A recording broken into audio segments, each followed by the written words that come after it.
So in this video we are going to discuss sign of trigonometric functions in different quadrants and some related topics.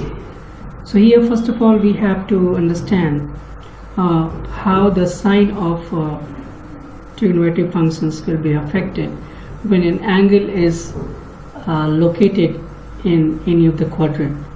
So for this, let's understand we have a circle with radius r, and at that circumference of the circle we have taken a point P is equal to P, the coordinates of P is x comma y. So we can simply see that the distance from P to origin is taken as r, which is always be positive because this is the distance between the origin and the point P. And if we complete a triangle here, we will get this angle theta, and this x coordinate will be the base of this right angle triangle, and the y coordinate of the point P will be the hypotenuse, the perpendicular of this right angle triangle. So we can see that this right angle triangle in the first quadrant, and in this x, y both are positive, r is also positive. So for this triangle we will find any of this ratio like sine theta, cosine theta and so on, and since this will be the combination of x, y and r, any two of these three values, and that will give you positive because everything is positive. When this triangle will be drawn in the second quadrant, the standard angle will be like measured from the x-axis to this terminal line, and the corresponding triangle will be considered as here, and in here we can see that x will be negative and y will be positive. So whenever there is a x is involved, that y and r are giving you the positive ratio, it means sine and cosecant it will be positive. Similarly we can see for the third quadrant and the fourth quadrant.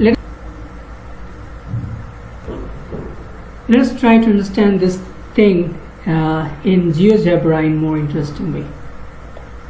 So here it is. We can see there's a circle, and on circle we have a point here.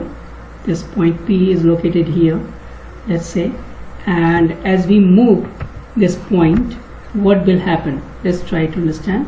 Suppose I move this point, I will get this in the triangle in the first quadrant, and in first quadrant we can see that the r is positive but x and y will be positive, and so the every trigonometric ratio will be positive. Similarly in the second quadrant, as we go, the triangle will be will lie in the second quadrant, and so the x is negative and y is positive similarly, and so the sine theta and cosec theta will be positive.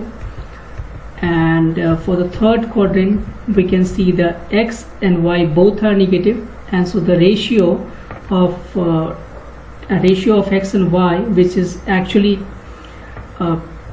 defined for tan theta and cot theta, and that both of these geometric functions will be positive.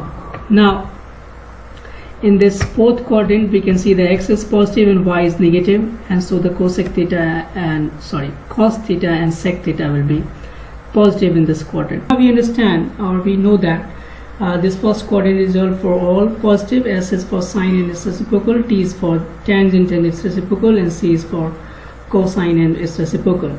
So we can make a very good handy slogan like add sugar to coffee, or like all students take calculus. Let's do an example on that.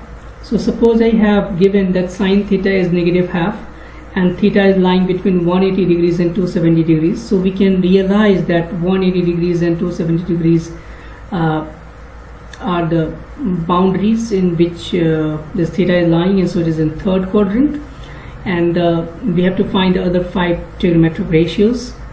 So there are two different techniques or two different methods to solve this kind of problems. So the first method is here is actually using the identities, and this is a more effective method. In here first of all we have to find this cosine theta, because we can see that the sine theta and cosine theta are related with the identity cosine square theta is equal to 1 minus sine square theta. And why so? Because we know that there is a Pythagorean identity sine square theta plus cosine square theta is equal to 1.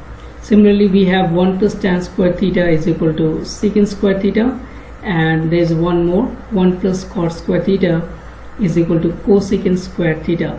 So these are called the Pythagorean identities, and with the help of any of these entities we can find that. So cosine square theta is 1 minus sin square theta. We put their negative half, the value of sin theta given, and we get 3 by 4 as cosine square theta, but when we take the square root both sides, we get cosine theta as plus minus square root of 3 over 2. And so now we have to decide which sign we should take in front of root 3 over 2. So we can see that the theta is lying between 180 degrees and 270 degrees, and we are looking for cosine theta. It means we are in third quadrant, and in third quadrant cosine is going to be negative, and so this cosine is negative root 3 by 2. As soon as I get this cosine theta, we can take the ratios of sine and cosine to get tan theta, and you can realize that the both of this sine and cosine are negative, and so they get cancelled, and so we'll get tan theta as positive, and it should be because theta is lying in the third quadrant. Similarly, we can take the reciprocal of sin theta to get cosec theta, take the reciprocal of cos theta to get this secant theta, and similarly take the reciprocal of tangent theta to get cot theta. So we can find in this way. Now there is another way to solve this kind of problems. First of all, we have this given sin theta is equal to negative half. So what we do, we simply take the modulus or the absolute value of negative half, that is half, and we will draw a triangle in which a right angle triangle basically, in which we have this 1 as the perpendicular and 2 as the hypotenuse, and this is your theta here. So of course this will give you sin theta as 1/2. Now we have to find this base so that we can find other 5 ratios. So of course the base will be root 3, because this is hypotenuse square minus perpendicular square, and as soon as I get this root 3, I can find cosine theta as root 3 over 2, but we have to take the sign in front of it because theta is lying in the third quadrant. So this was the same problem. So here I didn't mention that, but I think you know that. So theta is lying in the third quadrant, and so cosine theta will be negative root 3 by 2. And similarly we can find other 4. Here again this kind of problem is given here, that cosine theta is negative root 3 by 2, and theta is lying between pi and 3 pi by 2. Again this is in third quadrant, and we have to find the values of 4 tan square theta minus 3 cosec square theta. So as soon as I have this cos theta is negative 3 by 2, I can find sin theta as negative half by any of this technique, by using triangle method or using the identities. So here as soon as you get sin theta, that will give you tan theta as the ratio of these two, so that will be simply 1 over root 3. Sin theta is 1 and cosine theta, okay, and this tan theta and this cosec theta will be, now that will be negative 2. Now we have to substitute these values there. So this is 4, and that will be 1 over 3 basically, because we have to square it, and minus 3 times that will give you 4. It means it's 4 over 3 minus 12, and we can just simplify it to get the answer. Next we have to learn that sine of any trigonometric ratios of any angle. Let's understand. Suppose I have any angle given like this. Suppose I have an angle here like this. This is theta, and we have to find, suppose, sine theta. So you can see that this theta is not an acute angle, but it is larger than 180. So how do we find it? To find this kind of value, we have the concept of reference angle, and with the reference angle, the definition is like this: if theta be in any angle in standard position, as we can see, this is the terminal side of any angle. This is the terminal side, let's say. This is the terminal side we have, and this is your theta. So theta is in a standard position. So this theta has the reference angle of it, and the reference angle is simply, the reference angle is the acute angle theta prime or theta dash formed by the terminal side of theta and the horizontal axis.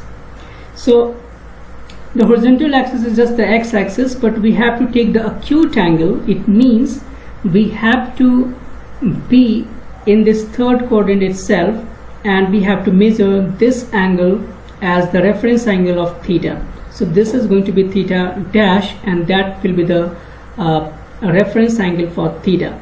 So how do we simply write this theta in terms of theta prime? We can see that suppose I have this theta is equal to, let's say, this 240 degrees, and this theta prime will be very clearly, we can see that theta prime should be this 240 minus this 180. So this is nothing but theta minus pi, isn't it? So this is going to be 240 minus 180 degrees, because pi we can say, and that will give you just 60 degrees. So theta prime is 60 degrees, and we have to find, let's say, that this sine theta. So what we do, we simply write sine, and at the place of theta I can write from here this equation that theta is pi plus theta prime, and so it will give you sine theta prime. But since there is a angle is in third quadrant, so we have to write negative sine theta prime. So we can just find this value very easily. So this is the idea of reference angle. But now let's understand the same concept in algebra. Okay, so here is the reference angle concept just in GeoGebra. What will happen? Let's say as I simply increase this value theta from 0 to pi by 2, we can see that theta is exactly equal to theta prime, because there is no such reference angle different from theta. So for any angle lying between 0 and pi by 2, this theta is equal to theta prime, means whatever be the angle we have, that will be simply reference angle of it. So this is simple. Suppose this terminal side will go in this second quadrant. As soon as it go in the second quadrant, we can clearly see that this theta prime here or theta dash here will be just measured as pi minus theta. It means we can write theta is equal to pi plus theta prime. Again, suppose this terminal side go in this third quadrant, what will happen? It is very clear. This theta dash should be written as theta minus pi, because this is the complete theta here starting from this positive x-axis to the terminal side, and we have to subtract pi from it so that we can get theta prime. It means in order to write theta in terms of theta dash, this theta is going to be pi plus theta dash. Again, if this terminal side will go in the fourth quadrant, what will happen? That is simply this yellow angle starting from this positive x-axis to the terminal side, that will be theta, and this is the theta prime here, because this should be acute angle, so we can write theta prime is equal to 2 pi minus theta. So this is the concept of reference angle. Let's go back to the BitPaper. So here is a question related to that concept. Suppose I have to evaluate the value of sine 330 degrees. So I can clearly write it as sine 360 minus 30, and this will give you 330, and since this 330 is in fourth quadrant, this 30 degrees will be just our theta prime or the reference angle, so we can write negative of sine 30 degrees, and that will give you negative half. Any angle which is higher than 2 pi or 360 degrees can be written as n pi plus minus theta prime. Theta prime is an acute angle, that is the reference angle here, and theta is the angle actually it is rotated. So this n is integer, so any angle can be written in this form, and if we can write this theta in this form, we can simply find this sine theta, cosine theta, tan theta in every ratio. So our main target is to write any given theta in terms of n pi plus minus theta. And what will happen? Simply, if you write this sine theta is equal to sine n pi plus minus theta, this n pi will go away. So we are left with only sine theta prime, the reference angle, because we have just seen it. Now, only our main task will be that we have to put a sign in front of it according to the position of this theta in the quadrant. And this is valid for every other trigonometric ratio. This is valid for sine, it is valid for other ratios as well. So suppose I have is 765 degrees. So what I see that this is your theta. So theta is 765, and we have to write this in form of n times pi plus minus theta prime. So this pi is just 180 degrees because the original angle is given in degrees. So we can also write this pi as 180 degrees. So here we can write 4 times 180 plus 45. So this can be written as theta prime is an acute angle. So we can see clearly that this is 4 times 180 plus 45 degrees. So of course this will turn into sine 45 degrees. Now we have to decide the sign in front of it, and we can clearly see that this sine this is 765 degrees. On how do we see that this will lie in which quadrant is very clear. It's 4 times 180 degrees. It means it's 2 times 360 degrees. It means it is, so 4 pi is just here, because 2 pi and again 2 pi. So this is your 4 pi, or just or 720. And after reaching there, you have to add an extra 45 degrees. So of course you will lie in the first quadrant. In first quadrant the value of sine will be positive because everything is positive in the first quadrant. So of course there is a sine is positive. So we are left with only sine 45 degrees, and the answer should be 1 over root 2. What will happen if this angle is given in terms of pi? So suppose I have an example 31 pi over 3.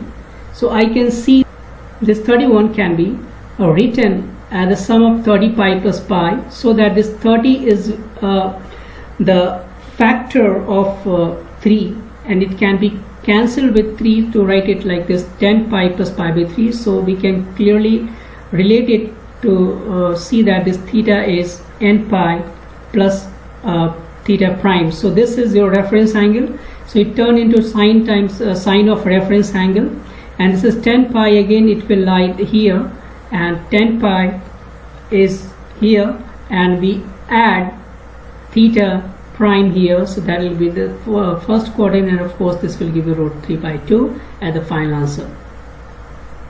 Similarly, we have another example like cotangent 13 pi by 3. So this 13 pi by 3 can be written as 4 pi plus 3 and plus pi by 3, and of course this is again lie in the first with the position of the angle in quadrant.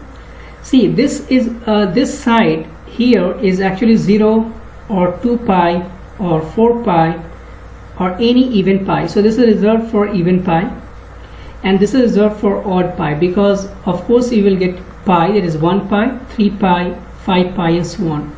So the left end of this axis, x-axis, is going to be odd pi, and the right end will be the even pi. It means this theta in this in the first quadrant can be written as even pi plus a reference angle, and in the second quadrant theta can be written as odd pi minus reference angle. The third quadrant can be written as odd pi plus reference angle, and finally the fourth quadrant will be even pi minus reference angle. So let's understand this thing with an example. Suppose I have to find sine 1410 degrees. So we can write it as 8 times 180 degrees minus 30 degrees. It means this is even pi minus 30. So here is your even pi minus 30. If 30 is the reference angle, it means this is in the fourth quadrant, and fourth quadrant sign is negative. So therefore this negative sign the reference angle. Therefore this value is negative half. Similarly, suppose I have to find negative 330 degrees, and I clearly mentioned in before that this theta is equal to n pi plus minus reference angle. This n is any integer, it can be negative as well. The rule will be valid. So here we can write it as negative 2 times 180 degrees plus 30 degrees. So here it is even pi plus 30. So where is even pi? Here is even pi plus 30, and so it will be in the first quadrant, and so this cosine 30 degrees will give you the root 3 by 2 as the final answer. Sometimes we need to find the trigonometric ratios of a negative angle. So these are the list of all the results. Sine of negative theta will be negative sine theta, and so on. The only cosine of negative theta and secant of negative theta will give you cosine theta or sec theta. They're positive. And why so? We can understand this with a very simple logic. If theta is any acute angle and we are rotating in clockwise direction, in opposite direction, this is an acute angle. The magnitude of it is acute angle, so it will lie in the fourth quadrant. In fourth quadrant, this cosine in secant is positive, and therefore is positive, and it will be valid, or it will be true for every other higher angles. Now we have to understand the cofunction identities or correlated angles. So here these are some examples of cofunction identities. That is, sine 90 minus alpha is cosine alpha, and tan pi by 2 plus alpha is negative cot alpha, and similarly secant 90 minus alpha is cosec alpha. These are not only these three. I have taken these three as an example. So what does it mean? This alpha is actually, we can say that this is correlated angle of this theta. So theta alpha is correlated angle of this theta, and we have this cofunction identities. Why? Because sine and cosine are cofunctions of each other. This every sine function, this left hand function is actually converting itself into its cofunction. Sine, cosine, tangent, cotangent, and secant, cosecant. So we can say that this is cofunction identities. Now what will happen? Suppose I have this theta, and theta is written in this form: 2n plus 1 pi by 2 plus minus alpha, and n is again integer, and this time this 2n plus 1 is going to be odd, because we can see that this is odd multiple of pi by 2. So if this theta is written in terms of odd multiple of pi by 2 plus or minus alpha, then alpha is called the correlated angle of theta. And if this theta is written in this form, how do we evaluate this sine of this theta, cosine of this theta, and so on? So the basic idea is we have to convert sine into cosine and vice versa, sec into cosec and vice versa, and tangent into cotangent and vice versa. But how do we decide the sign? The same idea. We have to check the position of the angle theta and decide that whether it is in positive or negative. But let's try to understand this with an example. Suppose I have this sine 240 degrees here. So suppose I am writing this thing in the as the reference angle form. Remember, this reference angle is also known as the related angle of this 240. So how do we write this thing? Because 240 is lying in the third quadrant, so of course this 240 can be written as 180 degrees plus 60 degrees, isn't it? Now this is 180 degrees plus 60 degrees, so this 180 will go away, so we will write this sine 60, that is sine reference angle, as it is. But since this 240 lie in the third quadrant, there is a negative sign. So this will give you square root of 3 by 2, the negative root 3 by 2, and that is the answer for this value. But this sine 240 can be also written in a different way. How? Suppose I am not writing this 240 in the reference of this 180 degrees. I am just using this 270 at the line. So this is your 240 degrees angle, and I can write this terminal side. I'm measuring this terminal side from this 270 degrees, the vertical line. So of course this will give you this 30. Why so? Because this is 270 minus 30 will be 240 degrees. So this is your 240 degrees and this is 270. So if I subtract this 30, I will get this. So here is the idea of this correlated angles in this GeoGebra. So suppose I have this array or the initial line oriented on this positive x-axis, and I move it to reach the terminal line, and this theta is actually angle in the first quadrant. So of course the alpha is pi by 2 minus theta, because this is the complete pi by 2, and so this is the correlated angle of this alpha.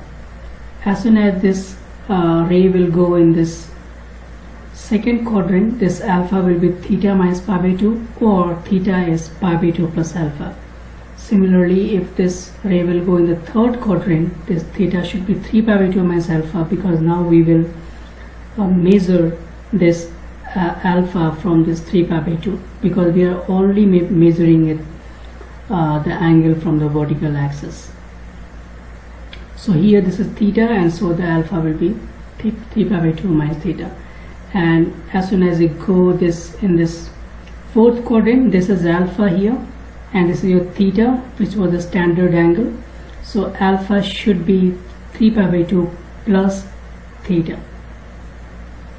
Now this is also the theta dash, which was 2 pi minus theta, so that you can see the relation between alpha and theta. There is the reference angle and the this correlated angle in this fourth quadrant.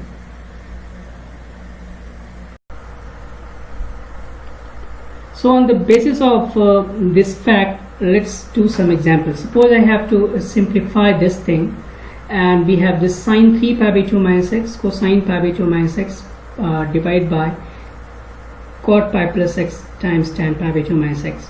So I suggest you to first of all draw this axis, and here we can see that this is your pi by 2 and this is your 3 pi by 2. And again, if I move ahead, this will be 5 pi by 2 and this is 7 pi by 2 and so on. We don't have to look here. This is going to be 0, this is going to be pi, and then this is 2 pi, and this is going to be 3 pi and so on. So this is 3 pi by 2 minus x. It means if we start our rotation from this initial position, we are in the situation that we have to move 3 pi by 2 first, and we are subtracting an angle x, which is an acute angle. So of course we will lie in the third quadrant, and in third quadrant sine is going to be negative, because we have to change sine, and since this is 3 pi by 2, so we have to change it into cosine, so that will give you negative cosine x. Similarly, if I have this cosine pi by 2 minus x, so that will be in the first quadrant, because this is your pi by 2, and subtracting x, it will give you in the first quadrant. And we have to change in this thing in the sine, so that will give you sine x. Clearly this will give you cot pi plus x. So remember, this is not pi by 2, so we have to change cot into cot only. This is pi here, and we have to add x to, so we will be in the third quadrant, and so this will be cot x.